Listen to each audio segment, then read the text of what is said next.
Nós vamos continuar o Pan News em Revista, primeira edição, porque agora tem entrevista. Esta é a Jovem Pan News Fortaleza, 92,9.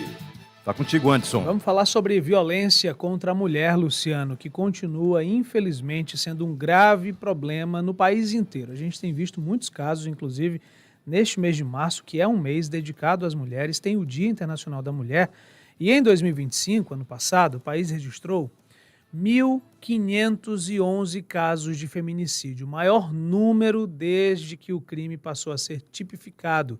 Aqui no Ceará, cerca de 40 mulheres foram vítimas desse tipo de crime só em 2025, só no ano passado. E diversos especialistas, Anderson, alertam que, na maioria das vezes, a violência é precedida por sinais de abuso psicológico, controle e manipulação dentro do relacionamento.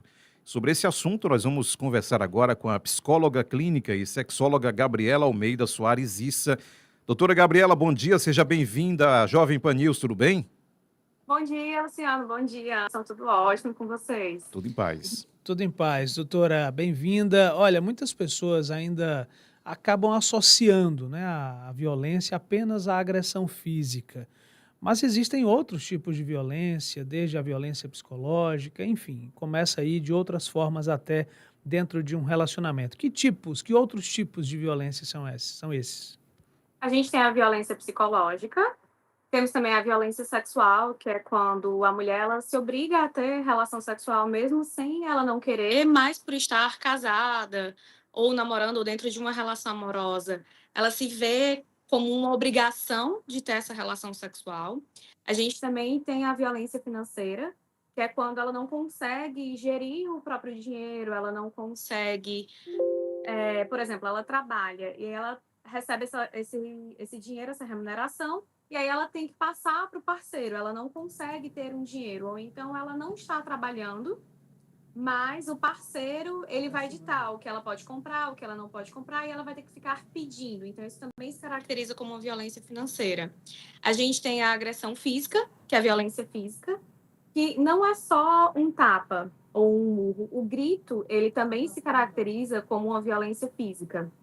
E a gente também tem a violência que a gente chama de patrimonial, que é quando a pessoa ela tem algum bem, ela tem uma casa ou tem um carro, e aí depois que há um relacionamento de união estável ou um casamento, o parceiro passa a trocar os bens ou passar os bens para o nome dele, para que ela não tenha acesso àqueles bens e fique presa ali naquele momento e não consiga sair da relação. Então, nós temos todos esses tipos de violência.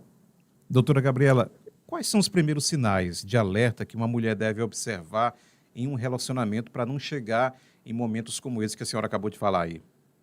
O primeiro sinal, ele é o isolamento. Se essa pessoa ela tem amigos, amigas, se ela trabalha em um ambiente que tem muitos eventos, que tem, por exemplo, hoje nós vamos jantar, ou então um café da manhã, ou então um aniversário de alguém do trabalho, ou ela tem uma família muito presente, o parceiro, que não é parceiro, né? No caso, ele passa a não deixar ela frequentar esses locais. Antigamente, ela iria para um jantar de trabalho, ela já não vai mais, ou para um aniversário de um colega do trabalho, ela também não vai mais. Ou tem um churrasco do trabalho, ele também não deixa. Tem um encontro com as amigas ou um encontro com os amigos, ela também não pode ir. Encontros com a família também não pode. Aquela visita, hoje eu vou visitar minha mãe, eu vou ver meu irmão ou meu sobrinho. Ela passa a não ir. Ou, quando ela vai, ele tem que ir. Então, às vezes, você tem uma mulher que está ali no encontro só com as amigas num café e o esposo ou o namorado está junto, o que é estranho. Ou então ele diz assim, não, eu vou lhe pegar. Ele não pergunta, você quer que eu vá lhe pegar nesse local? Te ajuda, facilita para você? Não, ele diz, eu vou lhe pegar. E às vezes ele está num canto mais distante do que ela, mas ele insiste nisso, porque ele quer ter o controle. Então, quando você nota que a pessoa está controlando os seus horários, está controlando para onde você vai, com quem você vai, quando começa a implicar com algum amigo, com algum familiar, quando começa a implicar com o seu trabalho, você não precisa trabalhar, você não precisa desse trabalho. Quando não é feito um acordo, mas sim uma imposição, isso já são os primeiros sinais de que o relacionamento não está indo bem. Isso acontece, ela se isola, E depois, esse assediador, ele passa a fazer isso com ela mesma, dizendo: você não vai com essa roupa, você não vai usar essa maquiagem, você não é boa no que você faz. É quando começam a aparecer os nãos dentro da relação. Então, quanto mais não tiver dentro dessa relação, mais em alerta essa mulher deve ficar. Porque é quando o controle começa a se tornar algo psicológico. Porque ela acredita que ela não pode nada, que ela não é suficiente, que ela não consegue nada. Então, ela acaba se tornando dependente emocional dele. Como ele isola ela das relações sociais, ela não tem com quem conversar. Ela não tem com quem desabafar. Ela só tem ele. E aí ela começa a desenvolver uma dependência emocional. Então, geralmente, uma relação abusiva, ela começa pelo psicológico.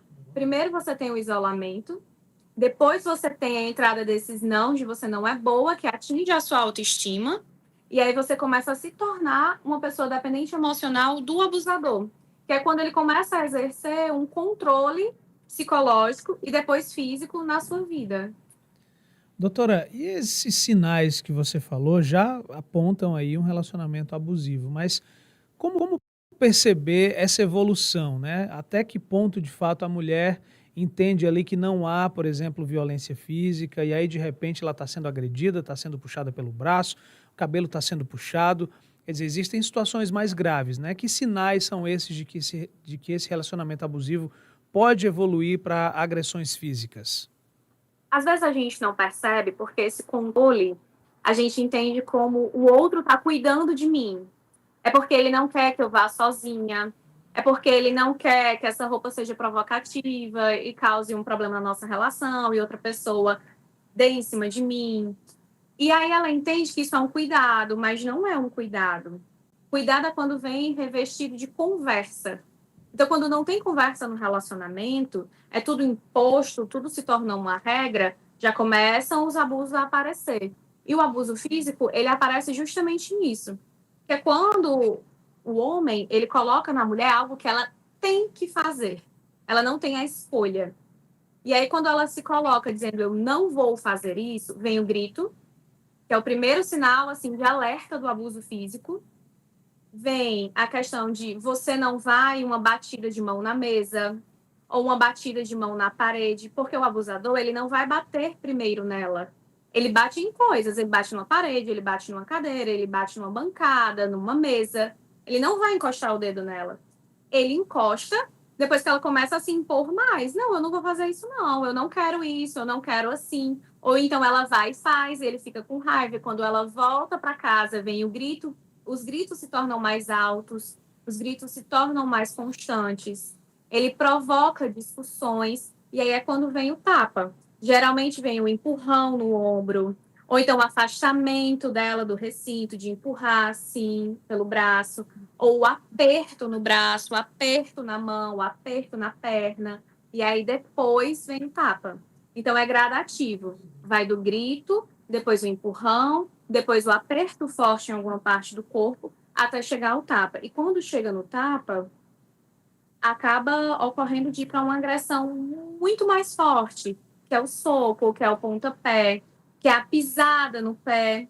E aí, às vezes, ela entende, não, isso é só uma chamada de atenção, pisada no pé, mas não é uma pisada forte. Vem, às vezes, um beliscão, vem jogar um objeto em você, isso também é agressão, ou jogar um objeto próximo de você, mesmo que está aqui na parede, mesmo que está aqui em algo próximo a você, esse objeto ele é jogado com força, porque era para lhe atingir, mas ele não lhe atinge num primeiro momento para lhe causar medo, para que você fique calada e você faça tudo o que ele manda. Geralmente é desse jeito. Gabriela Almeida Soares, psicóloga clínica e sexóloga, para encerrar essa nossa entrevista, gostaria que você passasse um recado para as nossas ouvintes aqui da Rádio Jovem Pan News que, porventura, estejam passando por situações como essa. Deixe uma mensagem que é de extrema importância para que comecem a mudar essa realidade, caso estejam vivendo ou começando um relacionamento de repente e que já esteja percebendo algo dessa natureza que você acabou de falar. Fique à vontade, por gentileza. Obrigada. Eu sei que dá medo a gente falar que está sofrendo um abuso. Eu sei que dá vergonha, que você se sente humilhada. Eu sei que vai sofrer, porque a gente sofre para sair de uma relação, porque muitas vezes a gente já está dependendo emocionalmente daquela pessoa. Mas uma coisa que eu posso te dizer é, não tem vergonha. Porque toda mulher, em algum momento da vida dela, ela já passou por algum tipo de relação abusiva. Ou com um chefe, ou às vezes com o pai, ou com um parente, ou com um namorado, o noivo, o marido. Toda mulher entende quando outra mulher está sofrendo um abuso.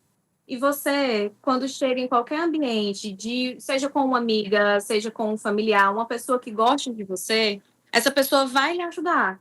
Mas você precisa, primeiro, dar a oportunidade de se ajudar, dar essa chance de sair de dentro dessa relação, mesmo que seja difícil. As pessoas vão estar do seu lado, as pessoas vão lhe ajudar a sair do buraco em que você se enfiou. Gabriela Almeida Soares Issa, muito obrigado pela gentileza de atender o nosso Obrigada convite também. e até a próxima. Boa Até, semana. obrigada. Até mais.